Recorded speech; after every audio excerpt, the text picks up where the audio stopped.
Doctor Strange is directed by Scott Derrickson, a well-renowned horror director, and tells the story of Benedict Cumberbatch's Stephen Strange, a neurosurgeon who, after losing his feelings in his fingers, goes on a journey of physical and spiritual healing, only to encounter the mystic arts. I'm a big fan of this film. I don't think it's one of the best films in the MCU, but I think it's a lot of fun and it still holds up 5 years later. You also have Chiwetel Ejiofor as Modor, Rachel McAdams as Dr. Christine Palmer, Benedict Cumberbatch as the fan favorite Wong, Mads Mikkelsen as Caecilius, and Tilda Swinton as the Ancient One. Going into this film, there was a little bit of controversy regarding Tilda Swinton's casting. A lot of people didn't like that she was casted as this character, but as somebody that has never picked up a comic book, I didn't mind because it didn't affect me too much, and because I'm a big fan of Tilda Swinton. I was really excited going into this film because I really enjoyed the trailers when they came out, and I was really excited to see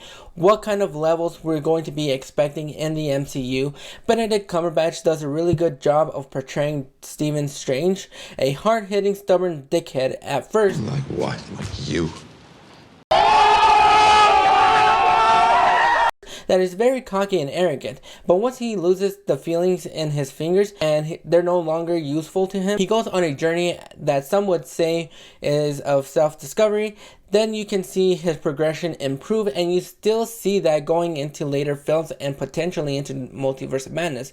Benedict Cumberbatch was one of those characters that came out as people's fan favorite. Even seeing him pop up in later films such as Infinity War, Endgame, Shang-Chi, and No Way Home, he has started to become a big fan favorite for a lot of people, mine especially, and I think he did have great chemistry with Benedict Cumberbatch, and I thought those two characters played each other off very well. I thought he didn't have a lot of meat in the film, but I thought for the most part, just like a lot of characters in this film, he did a really good job in this film, and I really liked the moments that we had with him, and we might be seeing his untimely demise coming in Doctor Strange, Multiverse of Madness, but as some people would say, no one's ever really gone. Tilda Swinton as the Ancient One is great. I thought she added a great level of humanity, and when it came to Strange, I thought those characters had some great interactions. It was sad seeing her untimely demise in this film, but it was really fantastic seeing her come back in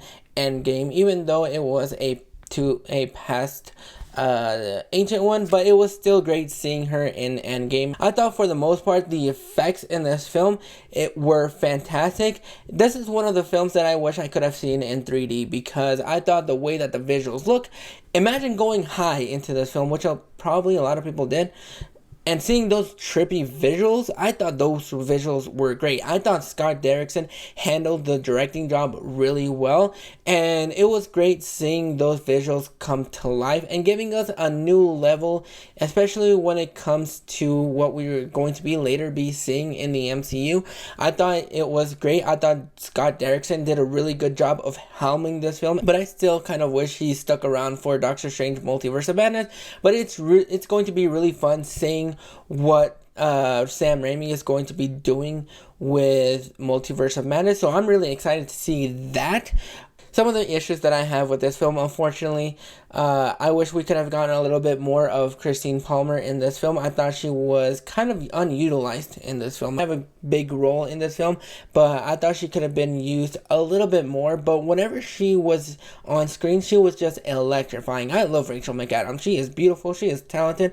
She is fantastic, and I can't wait to see what kind of role she's going to be having in Multiverse of Madness. It looks like there may be potentially more than one Christine Palmer in this film, but I'm not going to be falling into that theory. I don't think there's going to be like 8 different Christine Palmers. I think it's just going to be one in separate locations, but I can't wait to see what they do with her in Multiverse of Madness. Hopefully she's used a little bit more. And Mads Mikkelsen as Caecilius, I don't think was really utilized very well. I think you could have given him something bigger to chew on, but that's not a discredit on him because I thought Mads Mikkelsen in the role just did really fantastic, and I've been becoming a big fan of Matt Mikkelsen. I just wish we could have had a bigger role for him, but overall I thought it was a fun, trippy, and exciting new stage in the MCU. I thought it did a really good job of being bringing in the mystic arts. I thought it was great. I thought it was a lot of fun, and seeing it for the first time in 5 years, I think it still holds up. Some of the humor in the film is hit and miss. Overall, I'm going to go ahead and give Doctor Strange an 8 out of 10. I thought there were some hiccups in the film, but it was still fun and enjoyable even 5 years later. Still not one of the best MCU films, but I'm really excited to see what Multiverse of Madness has in store for us, and I can't wait to see what Rami does. But what are your thoughts on Doctor Strange? Did you like it? Did you not like it? How does it hold up for you? Go ahead and drop your thoughts in the comments below, and I'll see you next time on Josie's Reviews.